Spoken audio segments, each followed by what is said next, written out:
Hello, my lovelies. Happy Wednesday. Happy scoping out. It is the day before Thanksgiving, so of course we're talking about some kind of gratitude, right? And we actually are talking about specifically gratitude as it relates to achievement because we have some misconceptions about gratitude and what it is. There's kind of these three different ways that it exists for people, and I've noticed in my coaching practice that there are certain levels that people hit right as they're really achieving something in life, right as something's really opening up and things that they set their intention for are coming into fruition. So I wanted to talk about that today, perfectly timed, because tomorrow somebody's going to ask you what you're grateful for, and this might just change that definition just a little bit.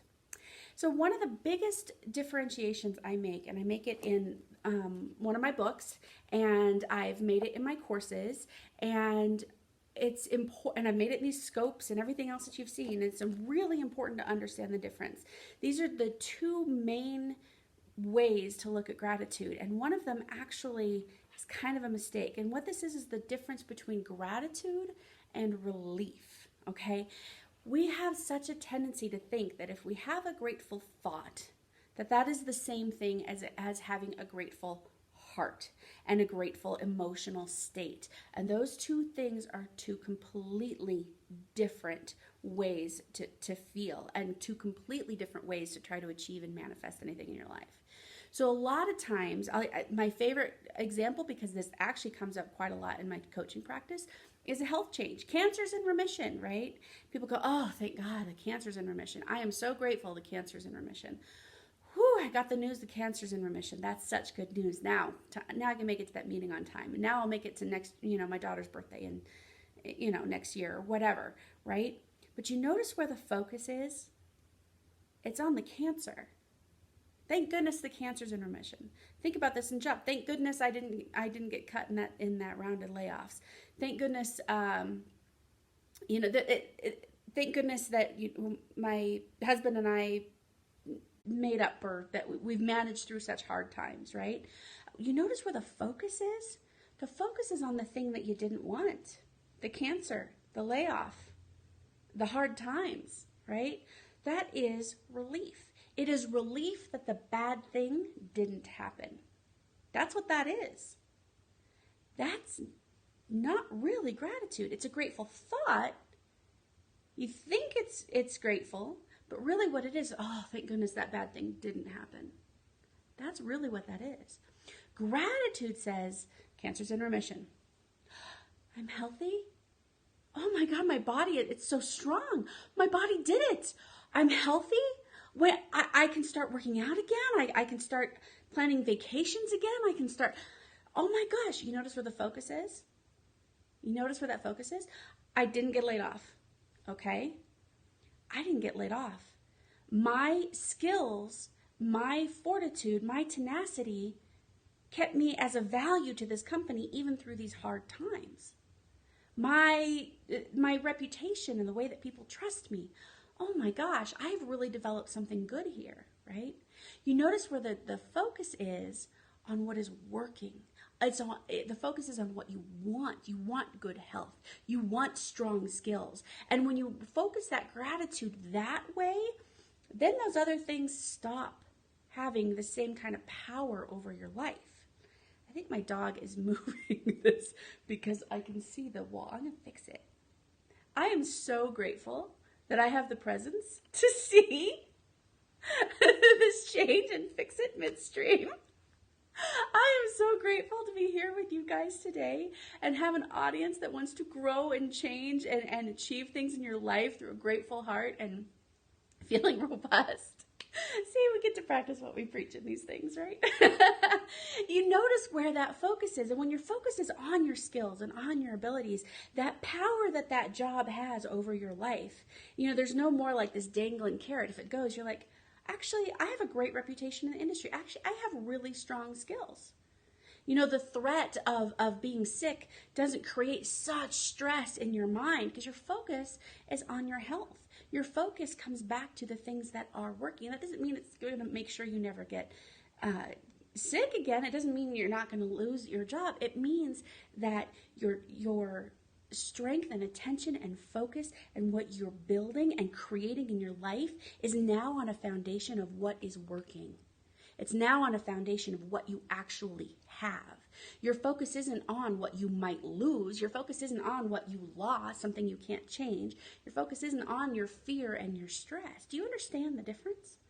This is a huge difference. If you are trying to achieve anything in your life, you really want to understand the difference, the power between the thought and the feeling space, because everything you're going to create in your life comes from that feeling space.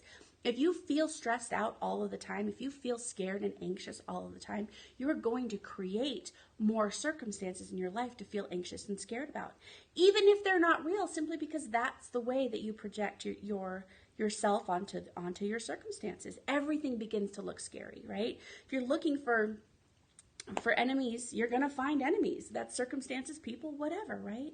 But when you are solid and you're built up inside and you're looking for that next challenge, or you're looking to grow those skills and appreciate yourself in even greater and greater ways, those challenges and those opportunities, they begin to feel different. They begin to feel like something that actually moves you forward instead of holds you back. That's completely different, isn't it? Those two things are completely different. And let me tell you, they create different things in your life.